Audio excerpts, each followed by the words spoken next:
In this video, we'll discuss mathematics and physics behind origin of Fourier series. Though preliminary investigation of trigonometric series was conducted by Euler, D'Alembert and Bernoulli, it was the seminal work of French mathematician Joseph Fourier which formalized the notion of Fourier series.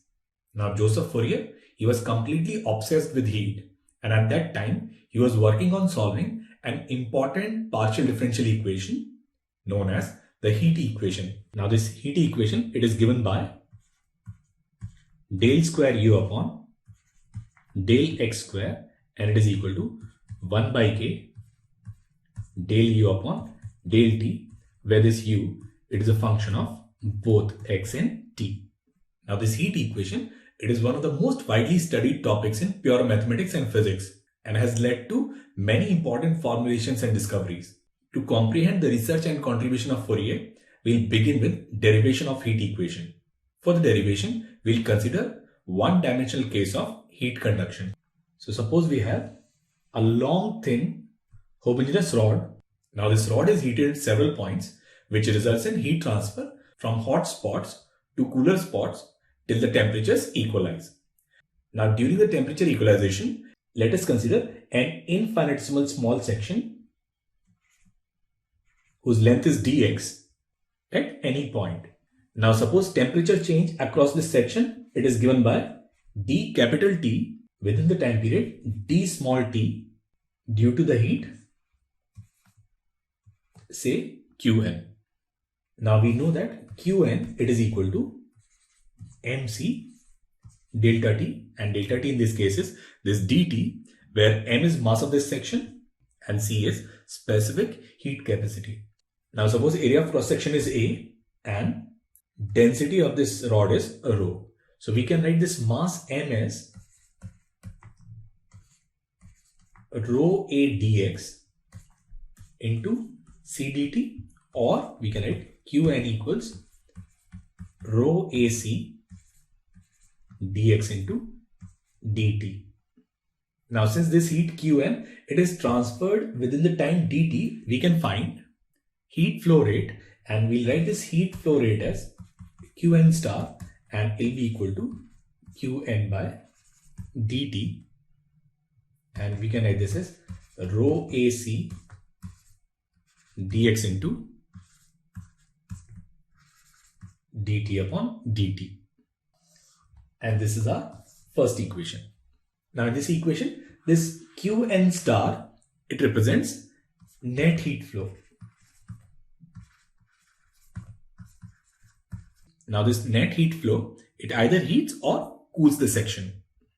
Now this equation 1, it describes the relationship between net heat flow and its effect on temperature, but it doesn't represent the cause of heat flow itself. Now cause of heat flow, it is governed by temperature gradient dt by dx, and it is determined by Fourier's law, and Fourier's law is this heat flow, say Q star, it is given by minus lambda A dt by dx, and that's our second equation, where this lambda, it represents thermal conductivity. Now using Fourier's law, we can determine the net heat flow through the section, and for this we need to determine heat flow into the section and heat flow out of the section. So this difference of heat flow, it will give us net heat flow. Now suppose this net heat flow, it is given by this infinitesimal difference, say dq star, and it will be equal to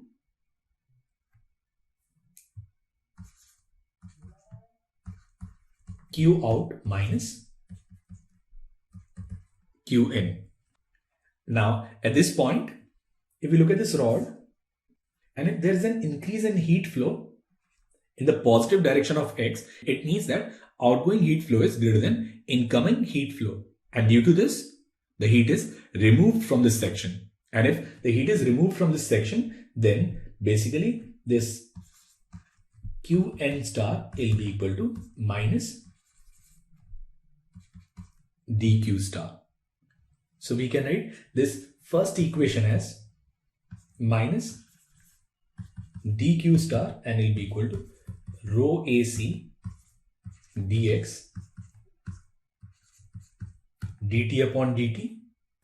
Now we can write this as minus dq star upon dx, and it will be equal to rho AC dt upon dt. Now we'll put the value of q star in this. We can write minus d by dx of minus lambda a dt upon dx, and it will be equal to rho AC dt upon dt. Now we can write this as lambda a d square t upon dx square, and it will be equal to rho AC dt upon dt. Now this a will cancel, so we can write d square t upon dx square will be equal to rho c upon lambda into dt upon dt. Now we'll take this rho c upon lambda as positive constant 1 upon k, so we can write this equation as d square t upon dx square, and it will be equal to 1 upon k dt upon dt.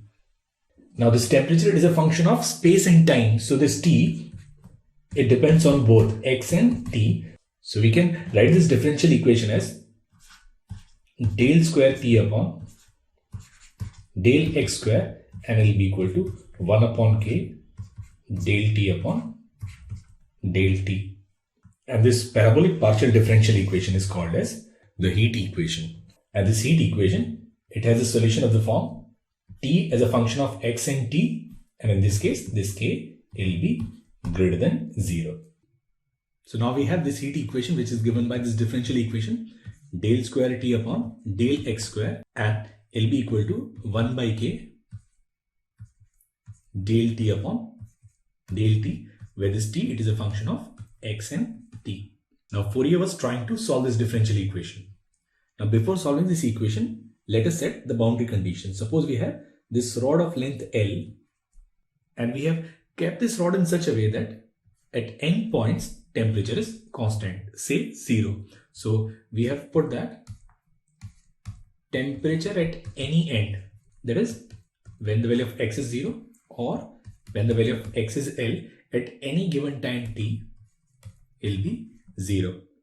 And suppose the initial condition is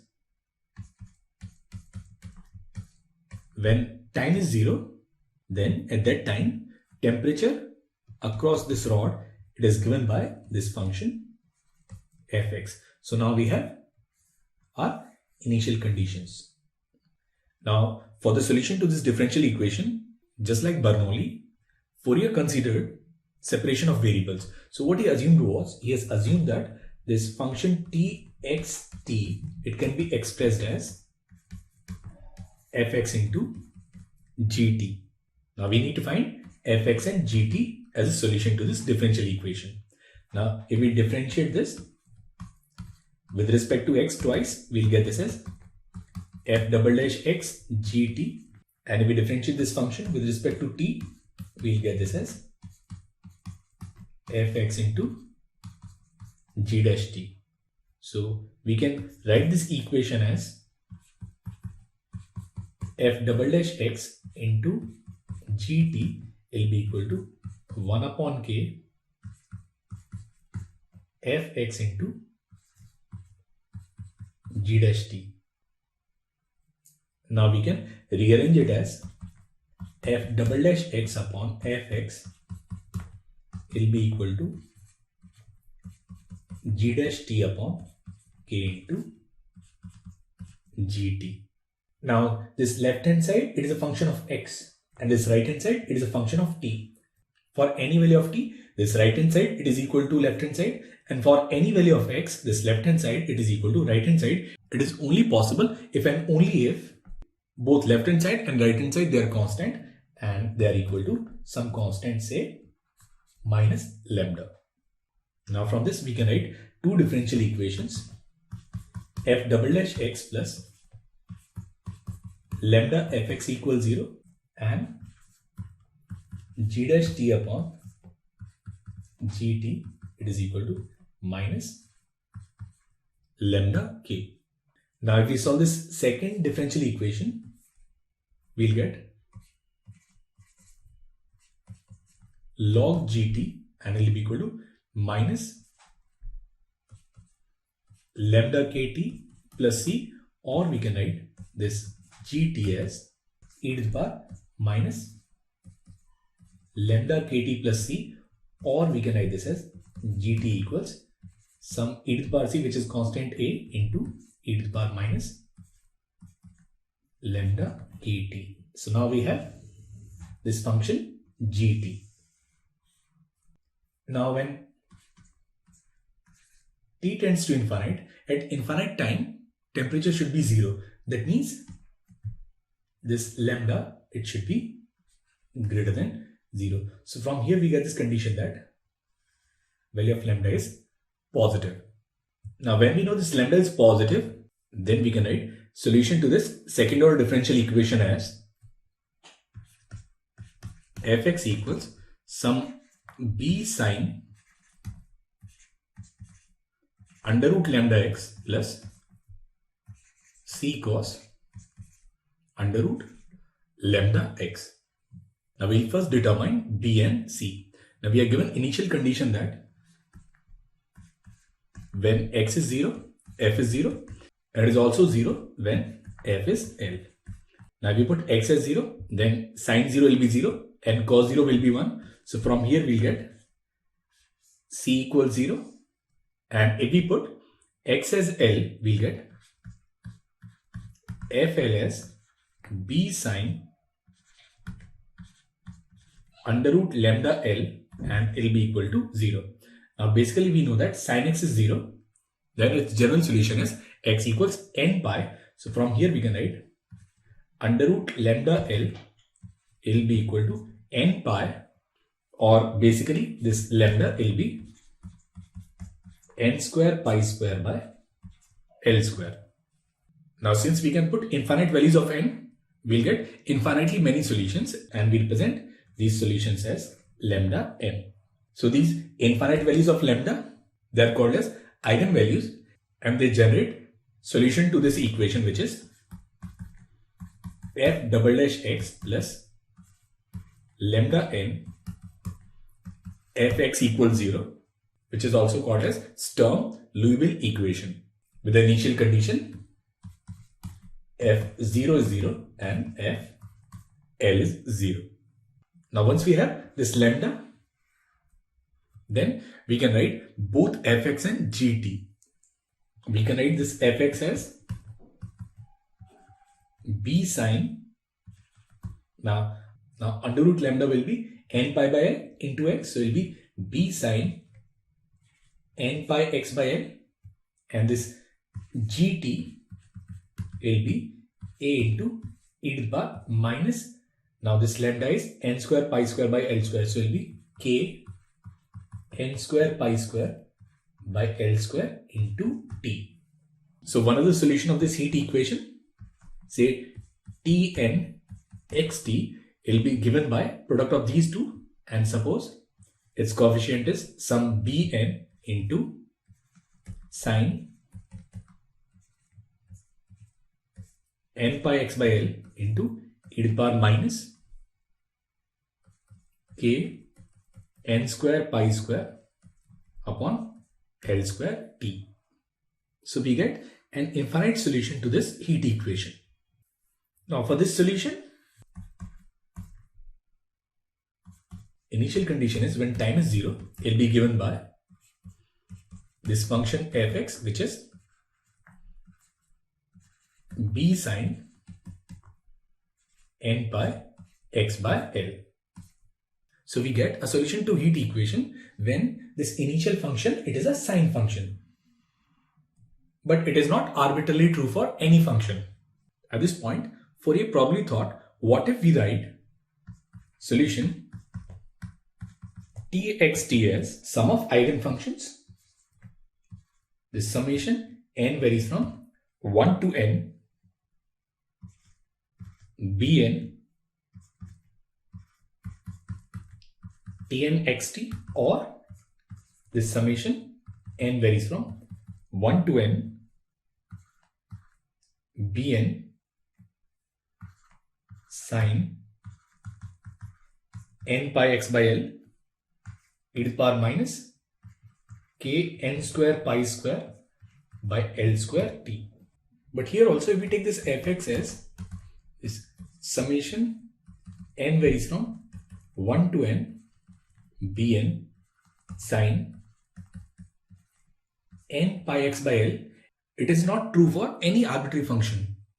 And it was at this point when Fourier thought, what if this function fx, it can be expressed as infinite series of such sine functions. So rather than taking it up to n, what Fourier did was, he wrote this function fx as this summation n varies from 1 to infinite Bn sine n pi x by L. So his basic idea was this series on the right will converge to this function fx for most x in this interval 0 to L. So once you got this insight, Fourier has actually proved the convergence of the series on the right to this function fx, and also he has given the way to determine the coefficient Bn. And thus this series is named Fourier series in his honor. Now this exact same idea of representing this function as sum of infinite sines, it occurred to Daniel Bernoulli at a time when the Fourier was not even born. D. D'Alembert wrote a paper in which he figured out solution to vibrating string problem. At that time, Daniel Bernoulli was also working on vibrating string problems, and it was probably in 1755 he proposed general solution to vibrating strings. And in that solution, what Bernoulli did was he expressed an arbitrary continuous function as a sum of infinite harmonics, just as what Fourier did. But both D'Alembert and Euler, they rejected the possibility, and they said that any continuous function, it cannot be expressed as sum of harmonics. Though Bernoulli protested that he had an infinite number of coefficients, but he did not know how to calculate them, and that's the reason no one believed him. So Bernoulli had this idea before Fourier, but actually it was Fourier who not only proved that the series on the right converges to this function fx, but also he has given a way to find these coefficients Bn. So this is the story behind the mathematics and physics of Fourier series.